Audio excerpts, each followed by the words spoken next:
एक व्यक्ति अविनाशी बर्फ के पिंजरे में फंसा हुआ था। हालांकि वह अब भी अवचेतन रूप से कौशल का प्रयोग कर रहा था, बर्फ की दीवार को तोड़ने का प्रयास कर रहा था। लेकिन उसकी ठंडी आंखें बेजान और निर्जीव हो गई थीं, उनमें से सारी दृष्टि गायब हो गई थी। दूसरे वाले का दिमाग पूरी तरह से सुन्न हो गया था। वह घुटनों के बल बैठा रहा, गतिहीन, मानो वह एक शाश्वत मूर्ति बन गया हो। अथर्व ने विहान को नियंत्रित करते हुए यह दृश्य देखा और धीरे धीरे आगे बढ़ा। उसने इकलौते अंशु शर्मा की ओर कंधे उचकाए, जो बच निकला था। उसके चेहरे पर एक चंचल मुस्कान थी। देखो, क्या यह फिर से आमने सामने का मुकाबला नहीं बन गया है? उसने अपनी उंगली आगे बढ़ाकर बर्फ की अन्य दो मूर्तियों की ओर इशारा किया। मुझे बस यह नहीं पता कि तुम असली शरीर हो या क्लोन। अगर मुख्य शरीर जम जाए तो यह बहुत ही मजेदार होगा। जैसे ही उसके शब्द मुंह से निकले, बर्फ से बचकर निकले अंशु शर्मा अचानक कांप उठे। अगले ही पल एक झटपट आवाज के साथ वह अप्रत्याशित रूप से एक चमकदार बुलबुले में बदल गया, बिना किसी निशान के गायब हो जाना। इसके तुरंत बाद बर्फ की जेल में फंसा अंशु शर्मा, जिसकी आंखें बेजान थीं, उसी क्षण एक बुलबुले में बदल गया। पूरे द्वीप पर केवल बर्फ की वह मूर्ति ही बची थी, जिसका दिमाग पूरी तरह से जम गया था और वह घुटने टेकने की मुद्रा में थी। यह दृश्य देखकर अथर्व स्वयं भी मुस्कुराए बिना नहीं रह सका। उसे यह उम्मीद नहीं थी कि आत्मा के जमने की 10% संभावना वास्तव में आपके मुख्य शरीर के साथ भी हो सकती है। मुझे आश्चर्य है कि आपका भाग्य अच्छा है या बुरा। अथर्व ने अब और संकोच नहीं किया। उसने धीरे धीरे अपने हाथ में शाश्वत स्वीकृति का प्रतीक उठाया और किमची देश के इस ज्वाला सम्राट को उसकी अंतिम यात्रा पर भेजने की तैयारी करने लगा। हालांकि इस समय बूम! अचानक बिना किसी चेतावनी के आसमान से एक भयानक घनी नीली बिजली गिरी। यह मंद आकाश को चीरता हुआ, दुनिया को नष्ट करने की शक्ति लिए हुए एकाकी बर्फीले द्वीप पर भयंकर रूप से टकराया। अथर्व की भौहें थोड़ी सिकुड़ गईं। उस नीली बिजली के बीच अचानक एक हट्टा-कट्टा व्यक्ति प्रकट हुआ। वह कोई और नहीं बल्कि फ्री फेडरेशन के एसएस रैंक के गॉड ऑफ थंडर थोर थे। वह इस महत्वपूर्ण क्षण पर पहुंच चुका था। थोर ने विहान की ओर देखा तक नहीं, उसने बिजली से लिपटे सांपों से ढके अपने हाथ को बढ़ाया और धीरे से उसे उस बर्फ की मूर्ति की ओर मुट्ठी की जिसमें अंशु शर्मा जमे हुए थे। दरार! एकदम साफ आवाज। बर्फ की ठोस मूर्ति देखते ही देखते दरारों से भर गई और फिर एक जोरदार धमाके के साथ चकनाचूर हो गई। इसके बाद थोर ने अंशु शर्मा को, जो अभी भी आत्मा जमी हुई अवस्था में था, अपने हाथ में उठा लिया। यह सब करने के बाद उसने धीरे से अपना सिर विहान की ओर घुमाया और मुस्कुराते हुए अपने सफेद दांतों से भरा मुंह दिखाया। देखो, मैं बिल्कुल समय पर पहुंचा था ना। नायकों को सबसे महत्वपूर्ण क्षण में ही प्रकट होना चाहिए। सबसे नाजुक क्षण में ही नायकों को प्रकट होना चाहिए। थोर की चूनीबियों से भरी घोषणा हवा से घिरे एकांत द्वीप पर गूंज उठी। विहान के भीतर अथर्व की चेतना को यह कुछ हद तक मनोरंजक लगा। मौजूदा हालात को देखते हुए तो वह वाकई में युद्ध के मैदान से फसल काटने की तैयारी कर रहे खलनायक की तरह लग रहा था। और दूसरा पक्ष वह नायक था जो निर्णायक क्षण में प्रकट होकर अपने साथियों को विकट संकट से बचाता है। एक आदर्श नायक का खाका। हालांकि अथर्व को यह बात समझ में नहीं आई। इस आदमी ने इतनी सटीकता से इस जगह का पता कैसे लगाया? यह खंडहर विशाल और असीम था और द्वीप की स्थिति लगातार बदलती रहती थी। संयोग? इसकी संभावना बहुत कम थी। दूर स्थित जहाज पर हिम्मत सिंह और ड्रैगन टूथ स्पेशल फोर्सेज के सदस्य जर्जर द्वीप को घबराकर देख रहे थे। जब उन्होंने आसमान में नीली बिजली को चमकते हुए देखा तो उनके चेहरे पीले पड़ गए। ये क्या है? ये क्या है? पोलिना जहाज के अगले हिस्से में खड़ी थी। उसकी खूबसूरत नीली आंखें थोड़ी सिकुड़ी हुई थीं और उसका चेहरा गंभीर था। यह फ्री फेडरेशन का गॉड ऑफ थंडर थोर है। उसके बोलते ही एक अन्य तेज नजर वाले टीम सदस्य ने विस्मयबोध व्यक्त किया। देखो, समुद्र पर कोई और आ रहा है। सभी ने एक समान दृष्टि से उमड़ती हुई विशालकाय लहर की ओर देखा। उन्होंने काले समुराई वर्दी पहने एक फुर्तीले व्यक्ति को अविश्वसनीय गति से समुद्र के ऊपर उड़ते हुए देखा। वह उग्र समुद्री जीव स्ट्रेंज बीस्ट पर पैर रख रहा था। उस विचित्र जानवर ने दहाड़ लगाई। अपने पंजे और तंतुओं को लहराते हुए उस पर बेतहाशा हमला किया। लेकिन उस आकृति की गति भूत की तरह तेज थी। जब भी वह अपने हाथ में मौजूद समुराई तलवार निकालता था तो उससे एक तीखी ठंडी चमक निकलती थी। उसके पास आने वाले सभी विचित्र जानवर पल भर में दो टुकड़ों में बंट गए और मारे गए उस विचित्र जानवर के शव उसके लिए अगला कदम बन गए।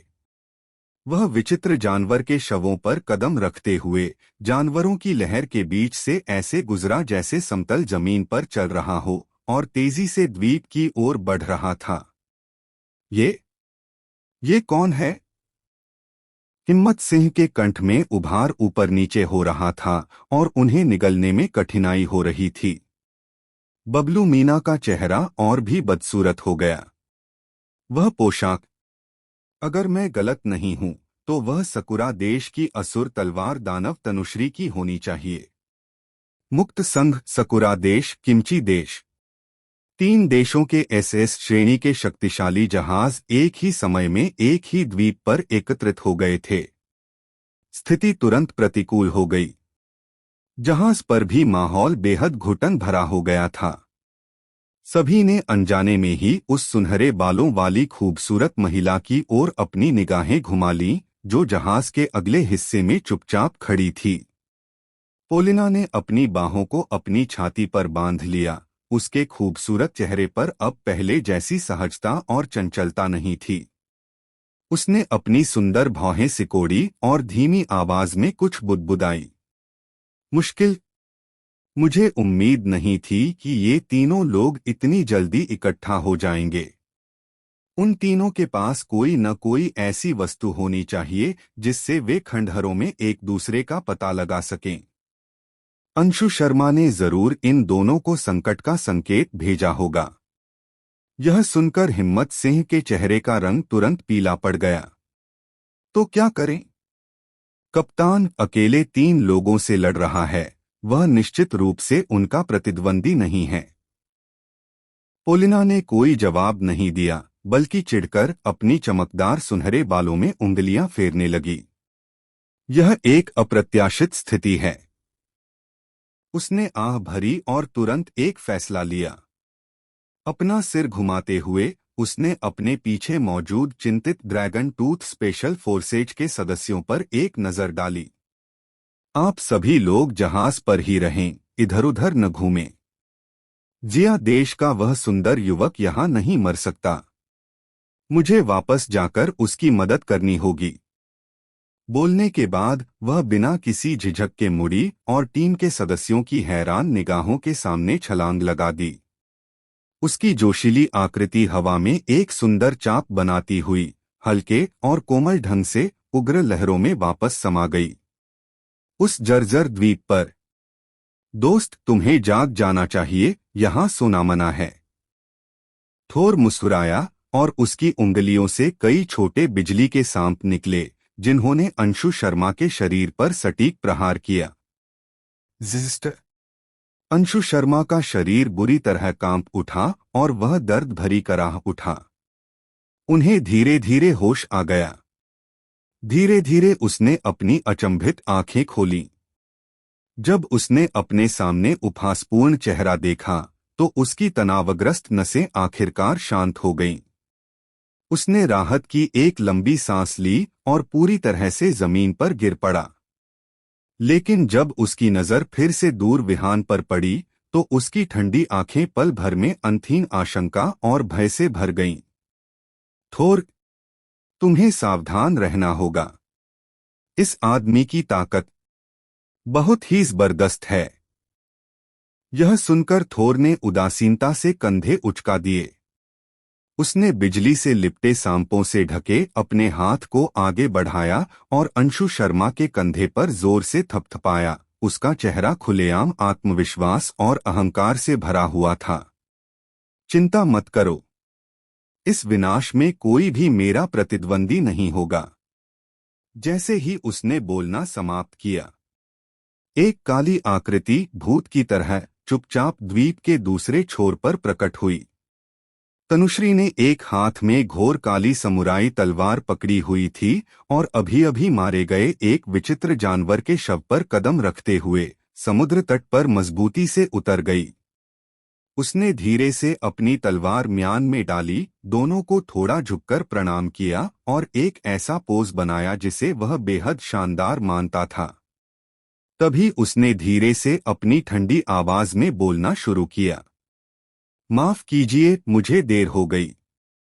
थोर ने लापरवाही से अपना हाथ हिलाया। कोई फर्क नहीं पड़ता कि कम से कम तुम यहां तक तो पहुंच गए। उसने दूर स्थित विहान की ओर उंगली उठाई। उसकी नीली आंखें स्पष्ट उकसावे और युद्ध की मंशा से भरी हुई थीं। मैं जिया देश के इस आर्कमेज का ख्याल रखूंगा। अंशु शर्मा किसी तरह उठ खड़ा हुआ, अपनी स्थानिक अंगूठी से उच्च श्रेणी की जीवन रक्षक औषधि की एक बोतल निकाली और उसे गटक गया। उसके पीले पड़े चेहरे पर फिर से कुछ रौनक लौट आई। वह हांफते हुए उन्हें जल्दी से याद दिला रहा था। सिर्फ वही नहीं, जिया देश का वह जादूगर और ग्रेट बियर कंट्री की पोलिना भी यहाँ हैं। पोलिना?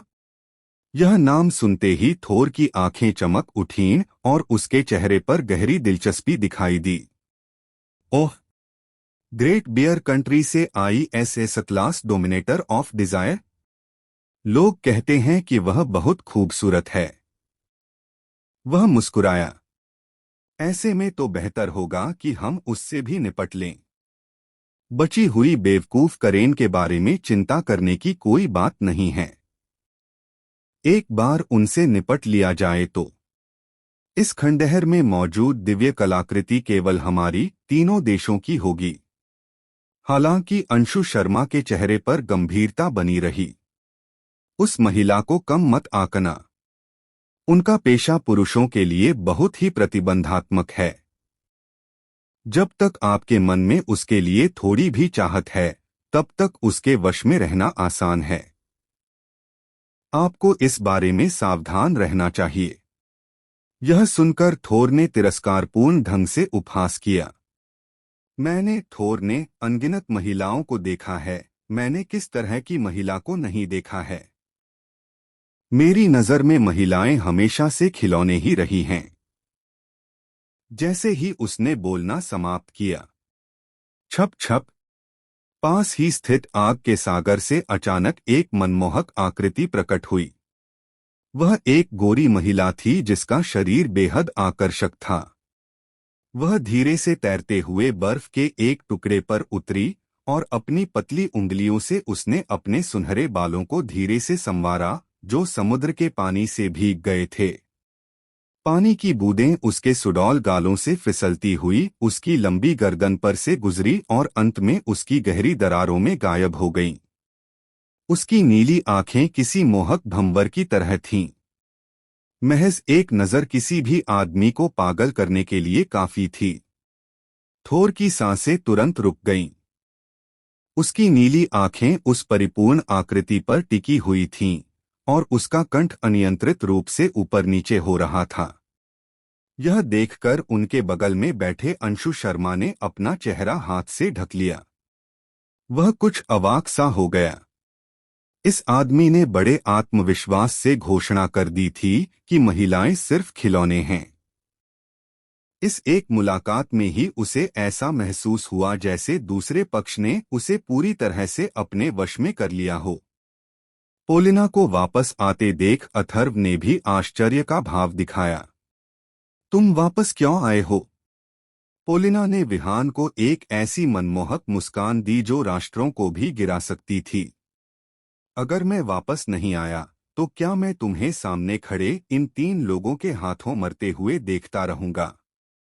अथर्व ने सोचा, बात इतनी आगे नहीं बढ़ेगी कि वे उसे मार डालें। विहान की वर्तमान ताकत के साथ भले ही वह जीत न सके, लेकिन उसे पूरा भरोसा था कि वह उनके चंगुल से बच निकलेगा। पोलिना की निगाहें दूर खड़े उन 3 आदमियों पर पड़ी जो उन्हें धमकी भरी निगाहों से देख रहे थे, और उसके चेहरे पर एक बार फिर आत्मविश्वास भरी और घमंडी मुस्कान लौट आई। चिंता मत करो, इस बार मैं निश्चित रूप से आपके लिए उनमें से एक बचाकर रख सकता हूं। उसने अथर्व की ओर शरारती अंदाज में आंख मारी, उसके लाल होंठ हल्के से खुले हुए थे। मुझे इस पर विश्वास नहीं है। ये तीनों लड़के समलैंगिक तो नहीं हो सकते, है ना? वह विहान के कान के पास झुकी, अपनी आवाज धीमी की और जल्दी से इतनी धीमी आवाज में बोली कि केवल वे दोनों ही सुन सकें। अगले चरण में मैं थोर का ध्यान भटकाने में तुम्हारी मदद करूंगा। भले ही तनुश्री और अंशु शर्मा आपके खिलाफ एकजुट हो जाएं, लेकिन आपका दबाव काफी कम होगा। फिर आप भागने का रास्ता ढूंढते हैं। अथर्व ने पोलिना की ओर देखा और उसकी शांत आंखों में आश्चर्य की एक झलक दिखाई दी। अगर मैं चला जाऊं तो तुम क्या करोगे? पोलिना मुस्कुराई और उसके खूबसूरत चेहरे पर एक बार फिर आत्मविश्वास से भरी और जोशीली मुस्कान लौट आई। आपको मेरे बारे में चिंता करने की जरूरत नहीं है, मेरे अपने तरीके हैं। दूसरी ओर पोलिना के आगमन के कारण तीनों पुरुषों के बीच का माहौल भी कुछ हद तक तनावपूर्ण हो गया। अंशु शर्मा जमीन से उठने के लिए संघर्ष कर रहा था, पास ही खड़ी उस उग्र आकृति को देख रहा था। उसकी आंखों में भय की एक झलक दिखाई दे रही थी। उन्होंने पहले बात की, मैं पोलिना से निपटूंगा। उसका आकर्षण मुझ पर बेअसर है। जिया देश के महाजादूगर का काम मैं आप पर छोड़ता हूं। हालांकि थोर ने अपना सिर हिलाया, उसके चेहरे पर एक चंचल मुस्कान थी। नहीं नहीं नहीं, मैंने अपना मन बदल लिया है। उसकी नीली आंखों ने पोलिना के सुडौल शरीर को निडरता से देखा, और उसने अपनी प्रशंसा को छिपाया नहीं। मुझे किसी के खिलाफ संगठित होकर हमला करने में कोई दिलचस्पी नहीं है। मुझे पोलिना से निपटने दो। तुम दोनों जाकर विहान से निपटो। उसने अपनी निगाहें हटा लीं और अपने बगल में बैठे असंतुष्ट अंशु शर्मा की ओर देखा और 2 बार टट की आवाज निकाली। बहुत बढ़िया, इससे मुझे आपकी ताकत भी देखने को मिलेगी। देखो, तुम्हें विहान ने बुरी तरह पीटा है। सच कहूं तो मैं तुमसे बहुत निराश हूं। अंशु शर्मा का चेहरा पल भर में जिगर की तरह लाल हो गया और उन्होंने अपनी गर्दन अकड़कर हठपूर्वक कहा, मैं लापरवाह था। मेरे पास अभी भी कई ऐसे तुरुप के पत्ते हैं जिनका मैंने इस्तेमाल नहीं किया है। थोर ने समझदारी से सिर हिलाया, लेकिन उसके चेहरे का भाव और भी अधिक उपहासपूर्ण हो गया। अगर ऐसा है तो जाओ और अपना बदला लो। अगर तुम दोनों एस रैंकर भी दूसरी तरफ के एक एस रैंकर से निपट नहीं सकते, मुझे तुमसे और भी ज्यादा निराशा होगी। वह रुका, उसकी आवाज ठंडी हो गई। यदि वास्तव में ऐसा है तो मैं आपके साथ अपना सहयोग समाप्त करने पर विचार करूंगा। आखिरकार मुझे कचरे के साथ मेलजोल रखने की आदत नहीं है। अंशु शर्मा गुस्से से मानो फटने ही वाले थे। इतनी सारी बातों के बाद क्या तुम ग्रेट बेयर कंट्री की उस लड़की के साथ फ्लर्ट करने की कोशिश नहीं कर रहे हो?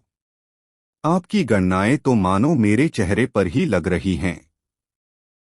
और आप तो इसे बड़े ही न्यायसंगत ढंग से कह रहे हैं।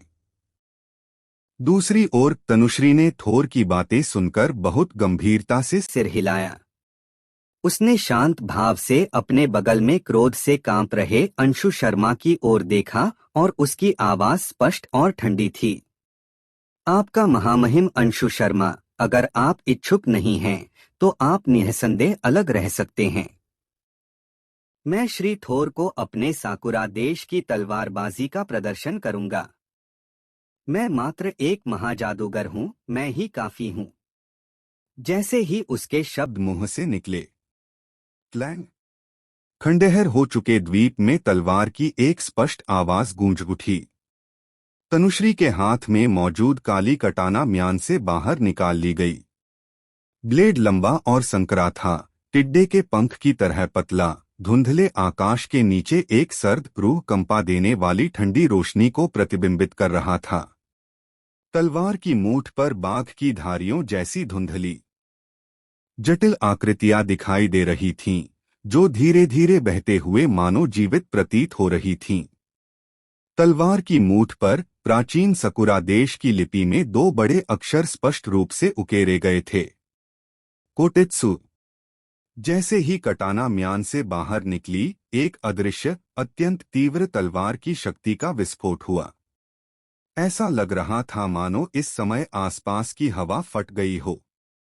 समुद्री हवा एकदम शांत हो गई। अगले ही पल तनुश्री की आकृति हिल गई। उसके पैरों के नीचे जमीन पर एक गहरा गड्ढा फट गया और उसकी आकृति धनुष की डोरी से छूटे तीर की तरह या आधी रात में किसी भूत की तरह पलक झपकते ही सैकड़ों मीटर की दूरी तय कर गई। पलक झपकते ही वह विहान के सामने पहुंच गया था। इतनी तेजी! विहान के शरीर के भीतर स्थित अथर्व की चेतना ने तुरंत एक निर्णय लिया। यह तनुश्री वाकई गति के मामले में बहुत तेज है। हालांकि वर्तमान शौर्य की तुलना में उनमें अभी भी कुछ कमी है।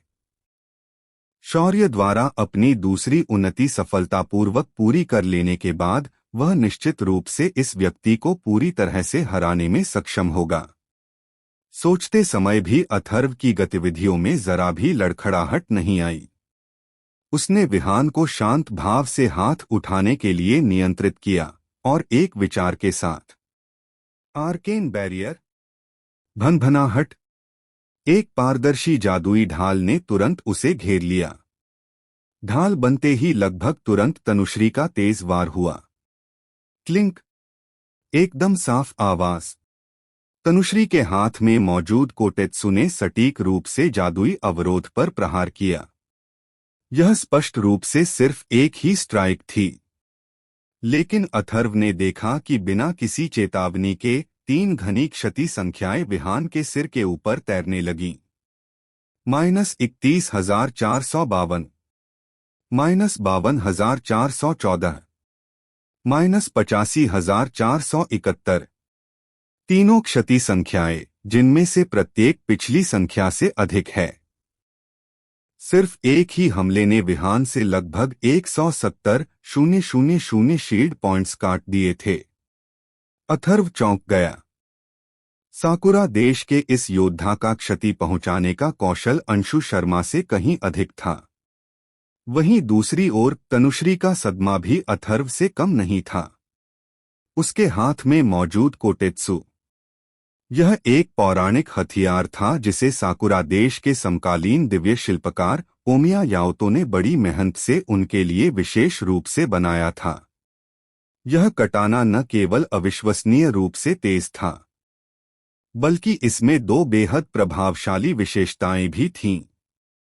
एक हमला 100% महत्वपूर्ण था। दूसरी खासियत यह थी कि इससे सभी प्रकार की ढालों को दोगुना नुकसान पहुंचता था। फिर भी उनके पूरे बल से किए गए प्रहार से प्रतिद्वंदी की ढाल का केवल 5वां हिस्सा ही नष्ट हो सका। इसका मतलब यह था कि आर्कमेज की ढाल का मूल्य लगभग 10 लाख था। यह ढाल बहुत मोटी थी। प्रतिद्वंद्वी से एक वार झेलने के बाद अथर्व का इस हाथापाई करने वाले वर्ग से उलझने का कोई इरादा नहीं था। बिजली की एक चमक में उसने अपने हाथ में शाश्वत स्वीकृति को ऊंचा उठाया और प्राचीन और गूढ़ मंत्र तुरंत ही उच्चारण करने लगे। निषिद्ध मंत्र, गुरुत्वाकर्षण क्षेत्र, भनभनाहट। एक असहनीय भयावह दबाव एक विशाल पर्वत की तरह अचानक आकाश से नीचे उतर आया। पल भर में ही पूरा द्वीप उसकी चपेट में आ गया। तनुश्री को बस इतना महसूस हुआ कि उसका शरीर अचानक नीचे धंस गया, मानो उसकी पीठ पर एक अदृश्य पर्वत आ गया हो। दबाव इतना जबरदस्त था कि उसकी दौड़ती हुई आकृति अचानक रुक गई और वह लगभग सिर के बल जमीन पर गिर पड़ा। वह कराह उठा और जल्दी से अपने हाथ में पकड़ी हुई कोटेत्सु को जमीन पर जोर से पटक दिया, खुद को बड़ी मुश्किल से संभालते हुए और वहीं घुटने टेकने से बचते हुए। और दूर से अंशु शर्मा, जिनकी हालत में अभी अभी कुछ सुधार हुआ था और भी अधिक दयनीय स्थिति में थे। वह पहले से ही बुरी तरह घायल था और इस भयावह दबाव के तहत उसमें किसी भी तरह से प्रतिरोध करने की कोई शक्ति नहीं थी। धड़ाम, एक अस्पष्ट सी आवाज। उसके घुटने लड़खड़ा गए और वह बुरी तरह से जमीन पर दब गया, हिलने डुलने में असमर्थ था। यहाँ तक कि उसका गर्वित सुंदर चेहरा भी कठोर जमीन में धंस गया था, जिससे केवल उसके सिर का पिछला हिस्सा ही दिखाई दे रहा था।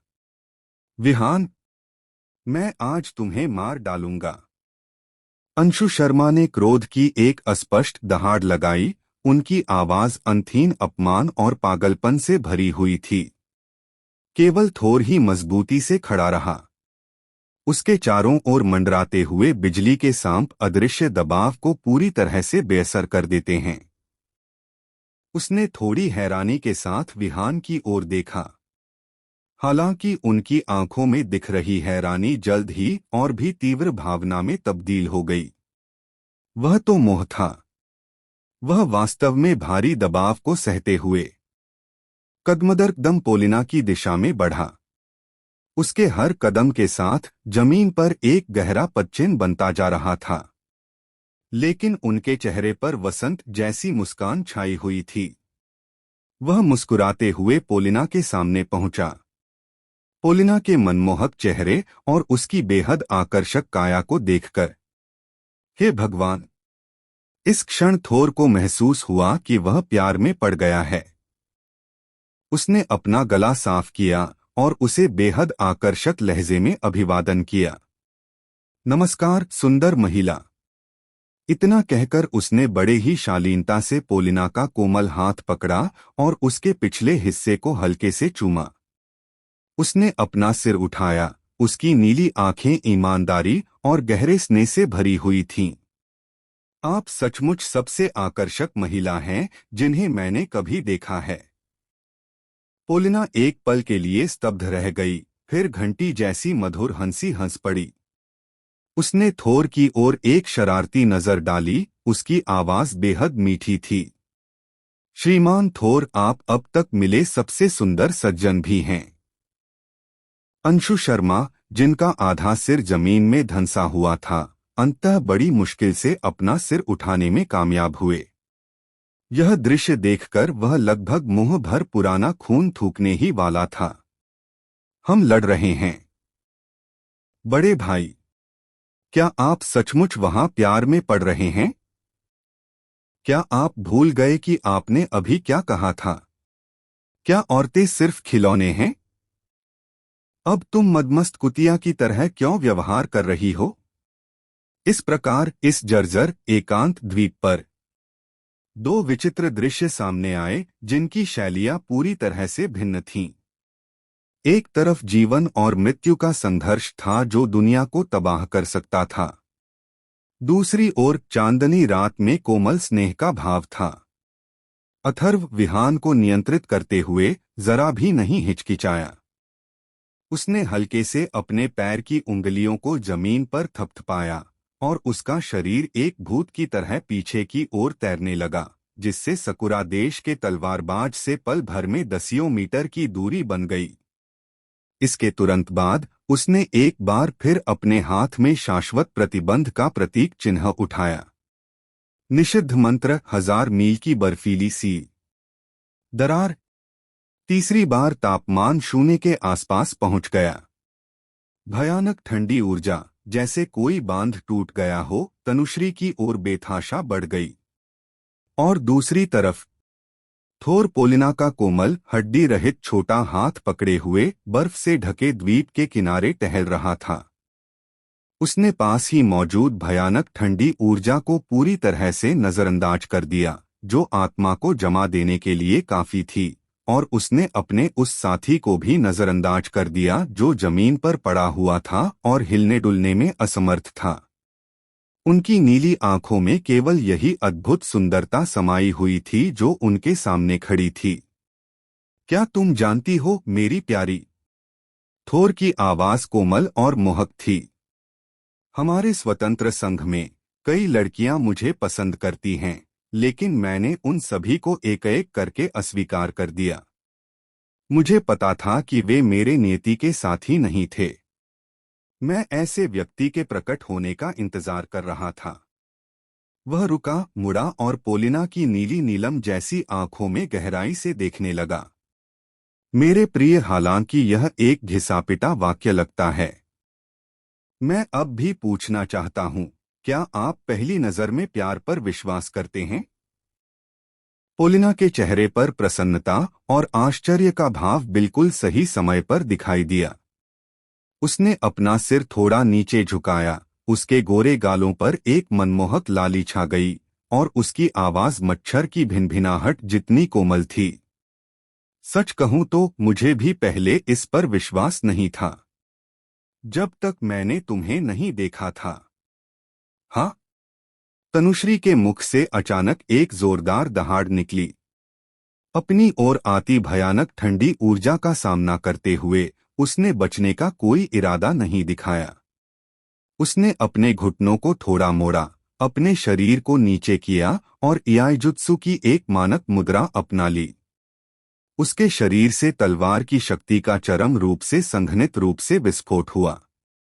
उसके चारों ओर दृश्यमान अमूर्त तलवार ऊर्जा का निर्माण हुआ, जिसने सर्वव्यापी भूकेंद्रीय गुरुत्वाकर्षण क्षेत्र में एक छोटा सा अंतराल बना दिया।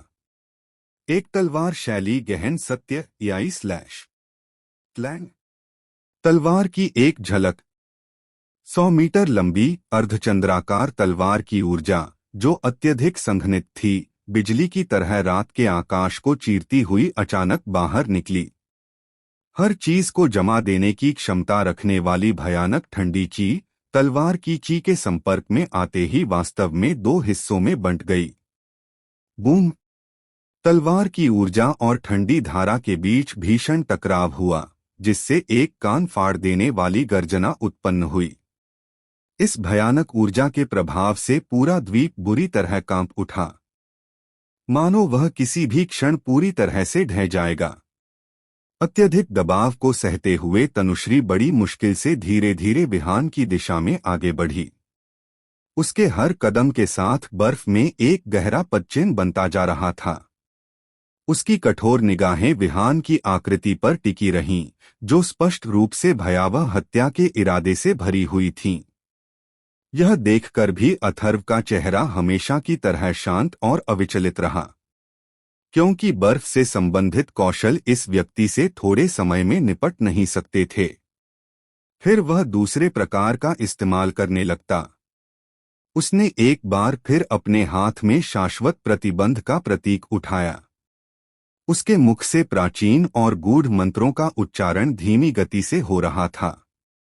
निषिद्ध मंत्र उल्का वर्षा। जिस क्षण उसकी आवाज धीमी हुई, अचानक बिना किसी चेतावनी के धुंधले आसमान में आग की एक चकाचौंध भरी लपटें छा गईं। 1 2 3।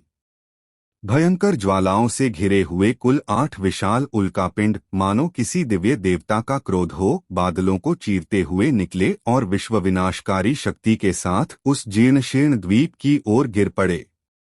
अब लपटें साधारण गहरे लाल रंग की नहीं थीं। इसके बजाय उनका रंग गहरा स्याही जैसा हरा था, मानो वे आत्माओं को निगलने में सक्षम हो। यह आत्मा को भस्म करने वाली पाताल ज्वाला थी। तनुश्री ने आकाश से नीचे गिरते हुए 8 विशाल उल्काओं को देखा और अंततः उनके हमेशा ठंडे रहने वाले चेहरे पर थोड़ी गंभीरता दिखाई दी। वह स्पष्ट रूप से महसूस कर सकता था कि वे उल्कापिंड एक अत्यंत विचित्र ज्वाला लेकर आ रहे थे। उसे देखते ही उसकी आत्मा में जलन और चुभन का एहसास हुआ। हालांकि उसने अब भी पीछे हटने का कोई इरादा नहीं दिखाया। एक तलवारबाज होने के नाते उसमें अपना गौरव था। सही समय पर तनुश्री ने एक दहाड़ लगाई और वह सचमुच नीचे गिरते उल्कापिंडों के विरुद्ध प्रवाह के विपरीत ऊपर की ओर बढ़ने लगी। उसके पैरों के नीचे की बर्फ फट गई और वह तोप के गोले की तरह आसमान में उड़ गया। 2 तलवारों की शैली गहन सत्य रशोमोन। उसके हाथ में मौजूद कोटेत्सु ने हवा में एक शानदार तलवार का प्रदर्शन किया। अगले ही पल ब्लेड की रोशनी चमक उठी। तेज, बेहद तेज। अथर्व को अपने हमलों की दिशा भी दिखाई नहीं दे रही थी, उसे केवल अनगिनत तलवारों की रोशनी से बुना हुआ एक घातक जाल ही दिखाई दे रहा था। डिंग, डिंग, डिंग, डिंग। केले के पत्तों पर बारिश की बूंदें पड़ने जैसी घनी, कुरकुरी आवाजों की एक श्रृंखला हवा में बेतहाशा गूंज उठी। एक छोटे से शहर को आसानी से नष्ट करने में सक्षम 8 विशाल उल्कापिंड वास्तव में उस अभेद्य ब्लेड जाल के भीतर अनगिनत छोटे छोटे टुकड़ों में कट गए। बूम! स्याही जैसे हरे रंग की लपटें हवा में फूट पड़ी। असंख्य जलते हुए उल्कापिंडों के टुकड़े, एक भव्य उल्कापिंड अग्नि वर्षा की तरह पूरे आकाश को एक विचित्र स्याही हरे रंग में रंग दिया।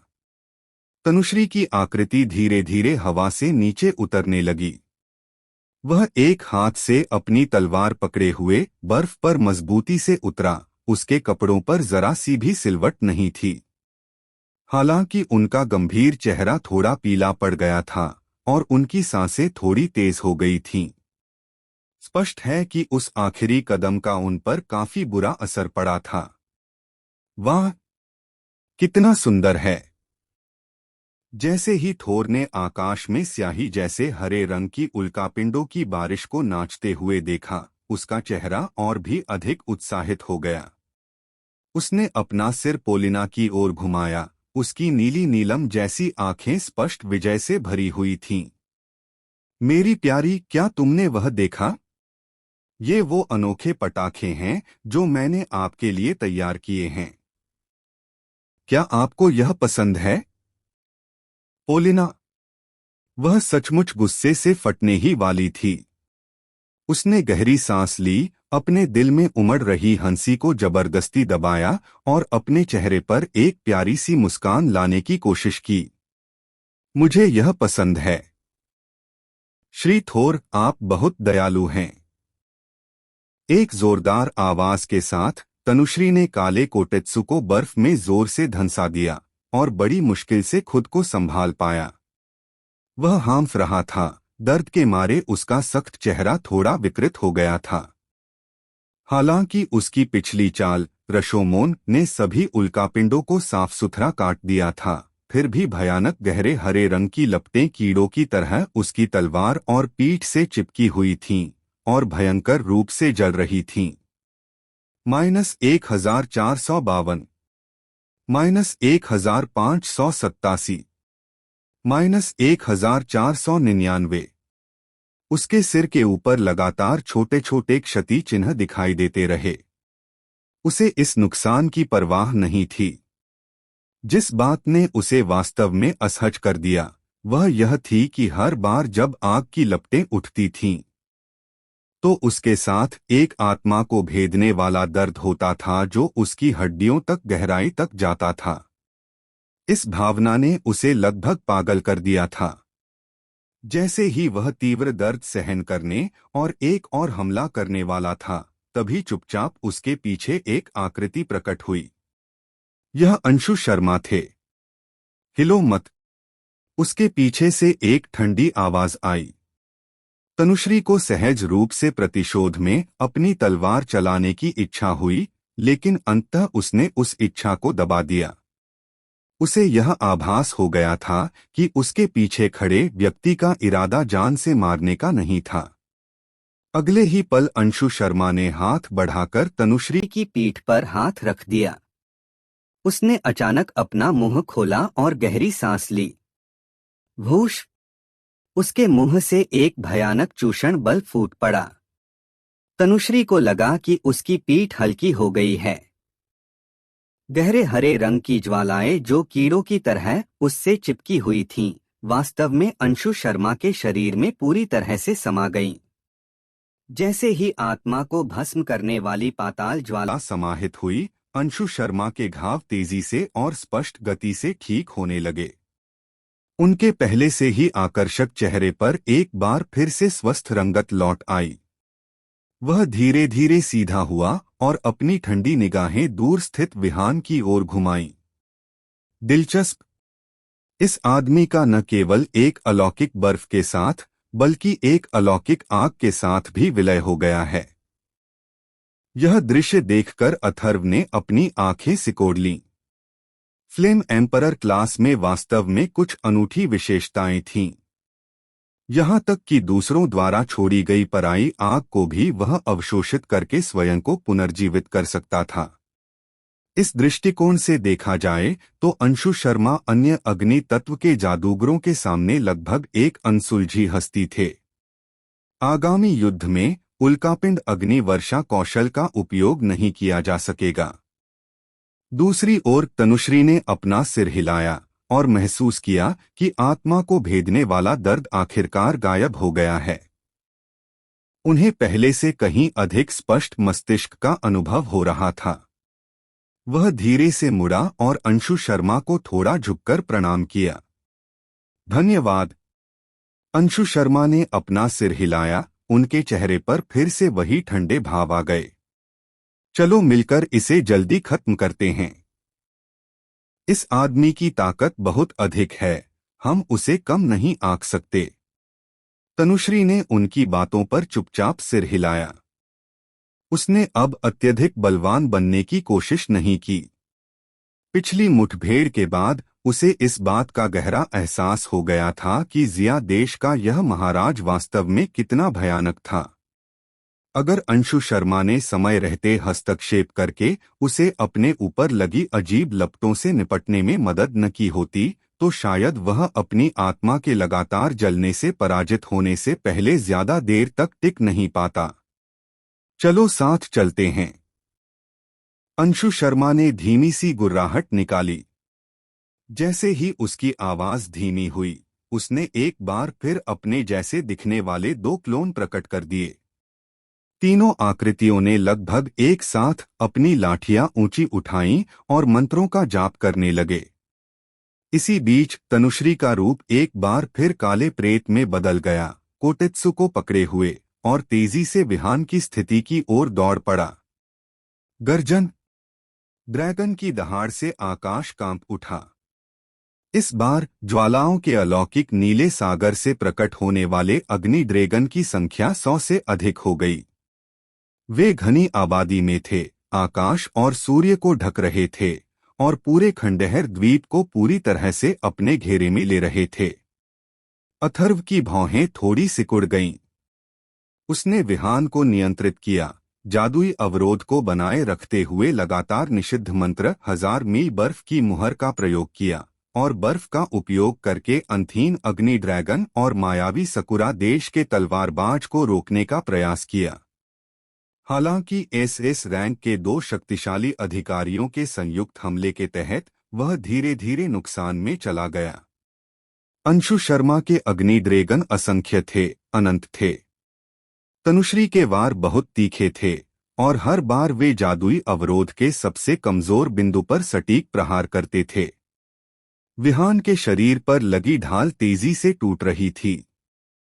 उसके पास बड़े पैमाने पर निषिद्ध मंत्रों का जाप करने का भी समय नहीं था। वह केवल निष्क्रिय रूप से बचाव और चकमा देने में सक्षम था। द्वीप के किनारे पर पोलिना ने द्वीप को पूरी तरह से अलौकिक नीली लपटों और अंथीन तलवार की रोशनी से घिरा हुआ देखा। उसकी सुंदर नीली आंखों में अंततः थोड़ी सी चिंता दिखाई दी। उसने अपना सिर घुमाकर अपने बगल में बैठे उस आदमी की ओर देखा जो अब भी उसे गहरी स्नेह भरी निगाहों से देख रहा था। मेरे प्रिय, पोलिना की आवाज दयनीय हो गई। देखो, क्या यह थोड़ा अनुचित नहीं है कि उनमें से दो एक से लड़े? क्या आप विहान की मदद करने जा सकते हैं? यह सुनकर थोर की भौहें लगभग न के बराबर सिकुड़ गईं। उसने दूर स्थित भयंकर युद्ध क्षेत्र पर एक नजर डाली, फिर अपने बगल में खड़ी मनमोहक सुंदरता को देखा। उसके चेहरे पर संघर्ष का एक संकेत दिखाई दिया। मेरे प्रिय, वे मेरे सहयोगी हैं। अगर मैं अभी उन पर हमला करता हूं तो लौटने पर आर्क बिशप को समझाना मुश्किल होगा। यह सुनकर पोलिना की आंखें तुरंत लाल हो गईं। उसने अपनी पतली उंगली आगे बढ़ाई और धीरे से थोर की आस्तीन खींची। उसकी आवाज में हल्की सी सिसकी थी।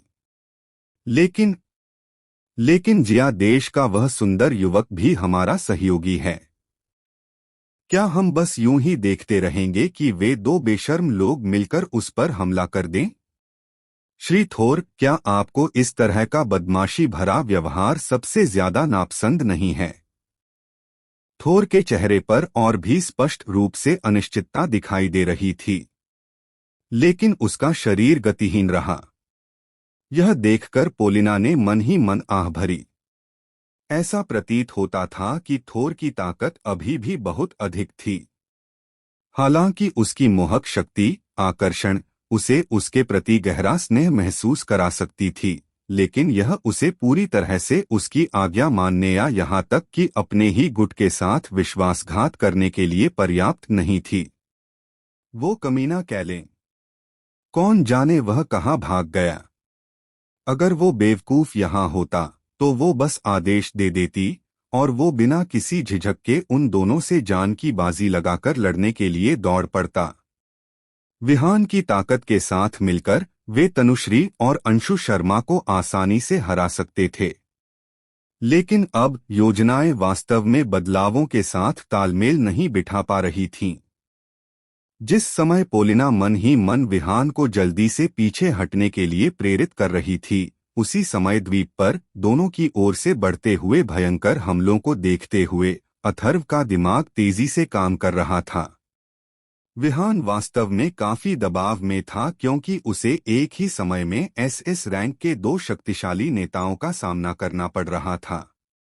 तनुश्री की तलवारबाजी अविश्वसनीय रूप से तेज थी। उनका प्रत्येक वार ढाल को तोड़ने वाला भयावह प्रभाव पैदा करता था।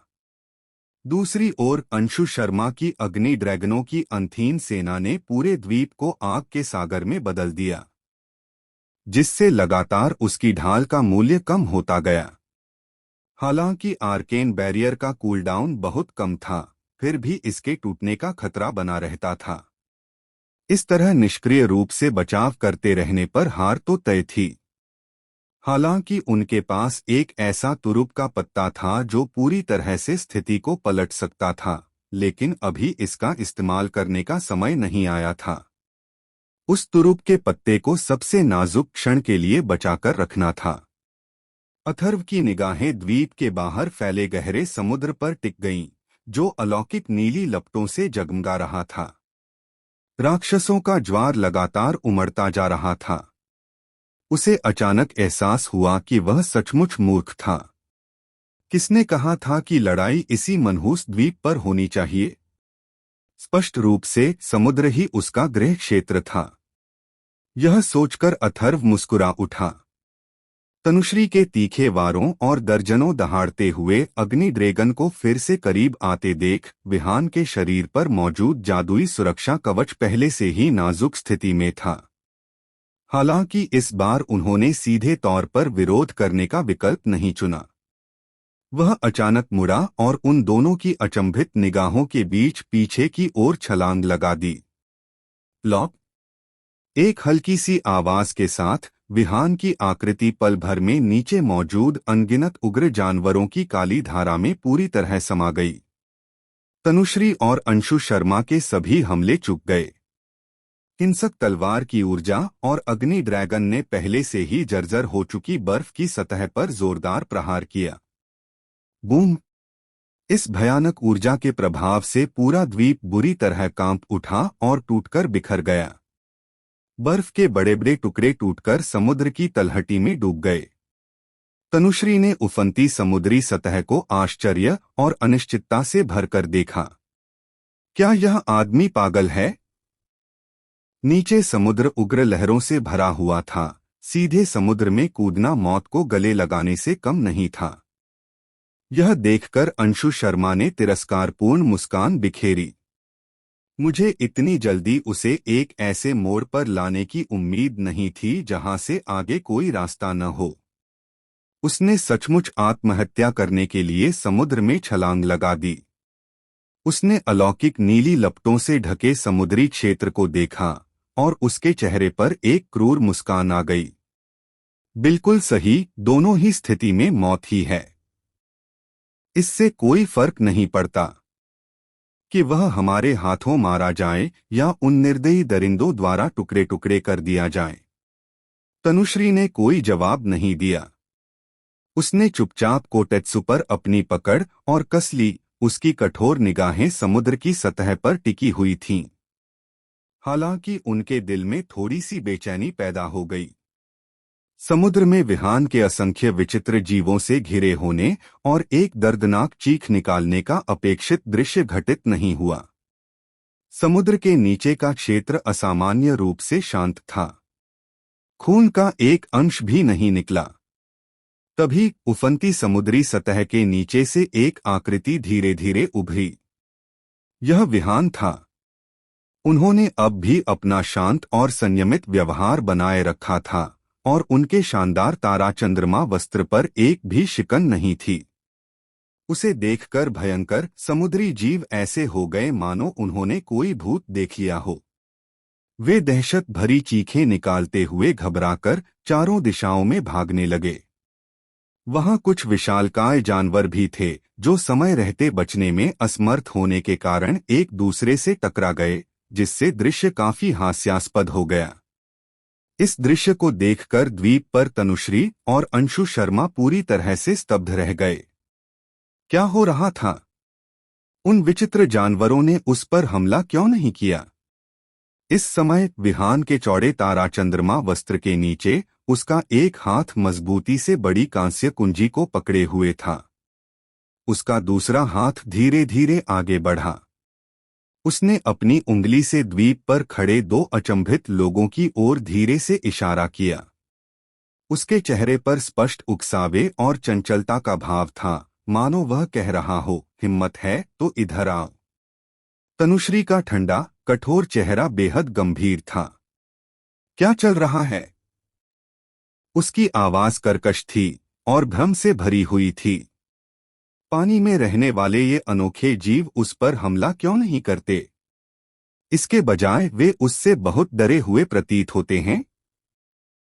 अंशु शर्मा का चेहरा भी उतना ही गंभीर था और उन्होंने धीरे से अपना सिर हिलाया। मुझे यकीन नहीं है। यह आदमी दिन ब दिन और भी अजीब होता जा रहा है। समुद्र पर अथर्व ने उनके भूतिया भावों को देखा और मुस्कुराया। ऐसा प्रतीत होता था कि अंशु शर्मा को भले ही पीतल की चाबी मिल गई थी, लेकिन उन्हें यह नहीं पता था कि उस चाबी में अजीबोगरीब जानवरों को भगाने की भी क्षमता है। इस तरह उसके पास कार्रवाई करने के लिए और भी अधिक गुंजाइश होगी। अंशु शर्मा को मानो अथर्व के विचार भली भांति समझ आ गए थे और उसने ठंडी सी झंझनाहट के साथ सांस छोड़ी। अगर वह समुद्र में हो तो क्या होगा? अगर तुम समुद्र में हो तो मेरे लिए तुम्हें जलाकर मार डालना और भी आसान हो जाएगा। जैसे ही उसकी आवाज धीमी हुई, उसने अपने हाथ में पकड़ी हुई छड़ी को ऊपर उठाया और मंत्रोच्चार करने लगा। उसके पीछे मौजूद दोनों हूबहू क्लोन ने भी वही हरकत की। बूम! 3 भयानक जादुई उतार चढ़ाव उत्पन्न हुए। विहान के पैरों के नीचे का वह समुद्र क्षेत्र, जो पहले घोर अंधकारमय था, बिना किसी चेतावनी के भयंकर नीली लपटों में बदल गया। आश्चर्यजनक रूप से समुद्र का पानी आग की लपटों के लिए सबसे अच्छा ईंधन बन गया। अग्नि ने जल की शक्ति उधार ली और जल ने अग्नि की शक्ति को और बढ़ा दिया। पल भर में वह समुद्री इलाका आग की लपटों के असली नरक में बदल गया। हालांकि आग के सागर के केंद्र में मौजूद विहान ने जरा भी भौहें नहीं चढ़ाई। उसने अपने पैर की उंगलियों से पानी की सतह को हल्के से छुआ। अचानक ही एक अदृश्य धारा प्रकट हुई जिसने उसके शरीर को सहारा दिया, और जैसे कोई तीर धनुष की डोरी से निकलता है वैसे ही वह पल भर में अग्नि सागर के घेरे से बाहर निकल गया। उसकी गति अविश्वसनीय रूप से तेज थी, जिससे समुद्र की सतह पर एक लंबी सफेद लकीर बन रही थी। गर्जन।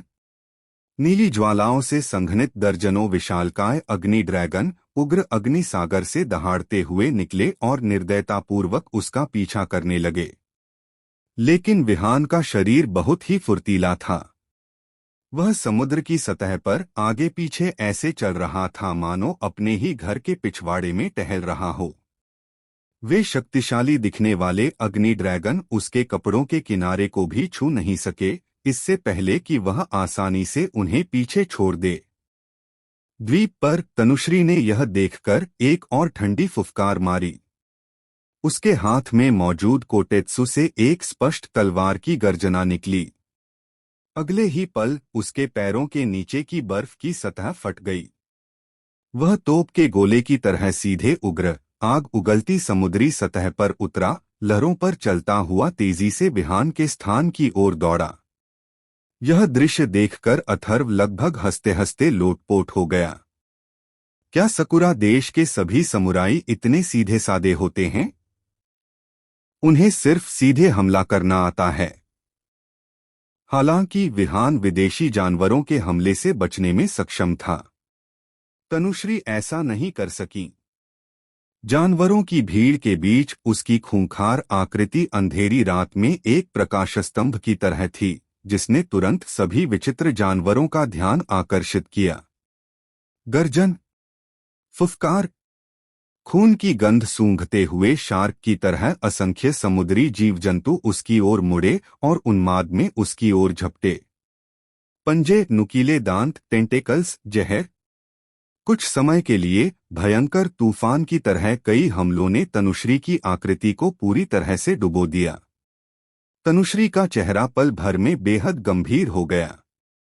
उसके पास पीछा करने की गति धीमी करने के अलावा कोई विकल्प नहीं था। उसने अपने हाथ में कोटेत्सु तलवार लहराते हुए निडर होकर उस पर झपटने वाले सभी विदेशी जानवरों का वध कर दिया। लेकिन उन अनोखे जानवरों की संख्या इतनी अधिक थी कि एक लहर मारी जाती और दूसरी आती रहती, यह सिलसिला कभी खत्म नहीं होता था। अथर्व ने साकुरा देश के तलवारबाज को देखा, जिसे जानवरों की लहर ने मजबूती से रोक रखा था, और उसके चेहरे पर एक चंचल मुस्कान थी। वह इस व्यक्ति को अब और करीब आने का मौका नहीं देगा। उसने शांत भाव से अपना दाहिना हाथ उठाया और तनुश्री की ओर धीरे से मुट्ठी बांध ली। निषिद्ध मंत्र, भूकेंद्रीय गुरुत्वाकर्षण क्षेत्र। भनभनाहट। एक असहनीय भयावह दबाव, मानो 10,000 मीटर ऊंचा पहाड़ हो, अचानक आकाश से नीचे उतर आया। देखते ही देखते इसने उस पूरे समुद्री क्षेत्र को अपनी चपेट में ले लिया। तनुश्री को बस इतना महसूस हुआ कि उसका शरीर अचानक नीचे धंस गया, मानो उसकी पीठ पर एक अदृश्य पर्वत आ गया हो। वह समुद्र में था, जहां बल प्रयोग करने के लिए कोई जगह नहीं थी। उसने दर्द भरी कराह निकाली, तेजी से आगे बढ़ रहा उसका शरीर अचानक रुक गया और वह अनियंत्रित रूप से नीचे घोर अंधेरे गहरे समुद्र की ओर गिर पड़ा। लॉप। एक अस्पष्ट सी आवाज। उसकी आकृति पल भर में उमड़ते समुद्री जल में समा गई। इसके तुरंत बाद उस भयानक गुरुत्वाकर्षण के खिंचाव के कारण उसका शरीर अनियंत्रित रूप से हजारों मीटर नीचे घोर अंधेरे गहरे समुद्र की ओर तेजी से गिरने लगा। गहरे समुद्र के नीचे अनगिनत विशालकाय आंखें, हल्की नीली रोशनी उत्सर्जित करते हुए धीरे धीरे खुलने लगीं। नरक की अथाह गहराई से जागते प्राचीन जानवरों की तरह विशाल परछाइयां धीरे धीरे उसकी ओर बढ़ने लगीं। जल्द ही उन्होंने उसे इतनी कसकर घेर लिया कि पानी की एक बूंद भी अंदर नहीं जा सकती थी। तनुश्री। द्वीप पर अंशु शर्मा ने यह देखकर क्रोध में अनचाही दहाड़ लगाई। उसने गुस्से में मुट्ठी जमीन पर पटकी और गाली देने से खुद को रोक नहीं पाया। बेवकूफ! अब जब तनुश्री उस भयानक गुरुत्वाकर्षण के कारण गहरे समुद्र में खिंच गया था और उसे एक विशालकाय लहर के हमले का सामना करना पड़ा, तो वह शायद मौत के कगार पर था। तनुश्री, जो एक शक्तिशाली हाथापाई योद्धा है, के बिना अकेले उसके लिए इस विचित्र तरीकों वाले आर्कमेज को हराना शायद मुश्किल होगा। क्या ऐसा हो सकता है? क्या वाकई ऐसा हो सकता है जैसा थोर ने कहा था? हम दोनों मिलकर भी इस जिया देश का मुकाबला नहीं कर सकते। आर्कमेज। उसने अवचेतन रूप से द्वीप के दूसरे छोर की ओर विनती भरी नजर डाली, लेकिन उसने पाया कि वह दुष्ट थोर अभी भी ग्रेट बियर कंट्री की उस महिला के साथ इश्कबाजी कर रहा था और अंतरंग संबंध बना रहा था। उसने हमारी तरफ देखा तक नहीं। धत तेरी की! यह सुअर, जिसका दिमाग स्त्री सौंदर्य के नशे में चूर था। ऐसा लग रहा था कि वह केवल खुद पर ही निर्भर रह सकता है। अंशु शर्मा ने अपनी ठंडी निगाहें समुद्र की सतह पर विहान की ओर घुमाईं। उसने देखा कि वह धूर्त व्यक्ति भी खुलेआम उपहास से भरे मुस्कुराते चेहरे के साथ उसकी ओर देख रहा था। विहान की आवाज दूर से आई। मेरे किमची देश के दोस्त, क्या तुम फिर से मूर्ख बनने के लिए तैयार हो? जैसे ही वह बोल रहा था, विहान ने अपने हाथ में मौजूद शाश्वत प्रतिबंध को फिर से उठा लिया था। वह जानी पहचानी मौत से भरी ठंडी धारा उसकी छड़ी के सिरे पर तेजी से जमा होने लगी। अंशु शर्मा का चेहरा बेहद गंभीर था। इस समय उसके और विहान के बीच की दूरी कई हजार मीटर थी। यह दूरी उसकी तीरंदाजी की सीमा से बहुत अधिक थी, लेकिन वह खुद भी उस विकृत कास्टिंग दायरे के भीतर ही था। विहान की कास्टिंग रेंज बहुत ही विस्तृत थी। हालांकि जैसे ही वह खुद को तैयार करने और रक्षा के लिए अग्नि ड्रैगन को फिर से बुलाने ही वाला था, अचानक एक बदलाव आ गया। गड़गड़ाहट! दूर समुद्र की लहरें अचानक बिना किसी चेतावनी के फट पड़ी। समुद्र की सतह के नीचे से अचानक एक भयानक तेज धार वाली रोशनी निकली, जो कई 100 मीटर लंबी और अत्यधिक सघन थी, मानो कोई दैवीय दंड हो जिसने स्वर्ग और पृथ्वी को चीर दिया हो। उस भयानक ब्लेड जैसी रोशनी ने सचमुच पूरे समुद्र को 2 हिस्सों में बांट दिया। समुद्री जीवों के अनगिनत क्षतविक्षत अंग गहरे लाल रक्त से लथपथ रक्तमय वर्षा की तरह आकाश से बरसने लगे। इसके तुरंत बाद खून से लथपथ एक घायल आकृति फटे हुए समुद्री जल से बाहर निकली। वह टूटी हुई बर्फ की सतह पर धड़ाम से गिरा और एक घुटने के बल बैठ गया। यह तनुश्री थी। उस समय उनकी उपस्थिति अत्यंत दुखद थी। उसकी काली समुराई वर्दी पहले ही बुरी तरह से फट चुकी थी और उसका शरीर गहरे हड्डियों तक दिखाई देने वाले घावों से ढका हुआ था। उनकी स्वास्थ्य स्थिति पहले ही खतरनाक स्तर से गिरकर 20% से भी कम हो गई थी। उनका पहले से ही गंभीर चेहरा अब इतना उदास हो गया था कि ऐसा लग रहा था मानो उससे पानी टपक सकता है। समुद्र पर अथर्व ने भी यह दृश्य देखकर आश्चर्य का भाव दिखाया। इस व्यक्ति ने अपने एस रैंक के पेशेवर दर्जे को पूरी तरह से सार्थक किया। उसे गहरे समुद्र में लगभग 1000 मीटर नीचे धकेल दिया गया और उसे कई विचित्र जीवों का सामना करना पड़ा, यहाँ तक कि आपदा स्तर के बॉस के घेराबंदी का भी। फिर भी वह किसी तरह जिंदा बच निकलने में कामयाब रहा। हालांकि मुझे आश्चर्य है कि क्या आप अगले हमले का सामना कर पाएंगे। द्वीप पर तनुश्री को भागते हुए देखकर अंशु शर्मा के चेहरे पर तुरंत परमानंद के भाव उभर आए। वह तेजी से आगे बढ़ा, अपनी स्थानिक अंगूठी से उच्च श्रेणी की सुपर हेल्थ पोशन की एक बोतल निकाली और उसे फेंक दिया। जल्दी करो, इसे पी लो। तनुश्री औपचारिकता में नहीं पड़ती थीं। उसने औषधि को पकड़ा, ढक्कन खोला और उसे गटक लिया। वह औषधि उसके गले में प्रवेश कर गई और एक गर्म धारा में परिवर्तित हो गई जो तुरंत उसके अंगों और हड्डियों में बहने लगी। उसके शरीर पर मौजूद भयानक घाव तेजी से और स्पष्ट रूप से दिखाई देने वाली गति से ठीक हो रहे थे। उनकी नाजुक स्वास्थ्य स्थिति में भी लगभग 80% सुधार हुआ। अंशु शर्मा ने उसकी ओर देखा और गंभीरता से चेतावनी दी। हम जलतत्व विशेषज्ञ नहीं हैं। समुद्र में लड़ना हमें बहुत नुकसान में डालता है। इसके बाद हमें सावधान और सतर्क रहना होगा। इस आदमी के पास बहुत सारी तरकीबें हैं। तनुश्री ने धीरे से हम्म की आवाज निकाली। वह धीरे से उठा और दूर स्थित उस आकृति को देखा जो अभी भी शांत और संयमित थी। उसकी कठोर आंखों में अभूतपूर्व आशंका भरी हुई थी। ठीक तभी विहान ने समुद्र की सतह पर एक बार फिर अपने हाथ में शाश्वत स्वीकृति का प्रतीक उठाया। उसके मुख से प्राचीन और गूढ़ मंत्रों का उच्चारण हो रहा था, न तो तेज और न ही धीमी गति से। यह देखकर अंशु शर्मा ने संदेह भरी निगाहों से भौहें चढ़ाई।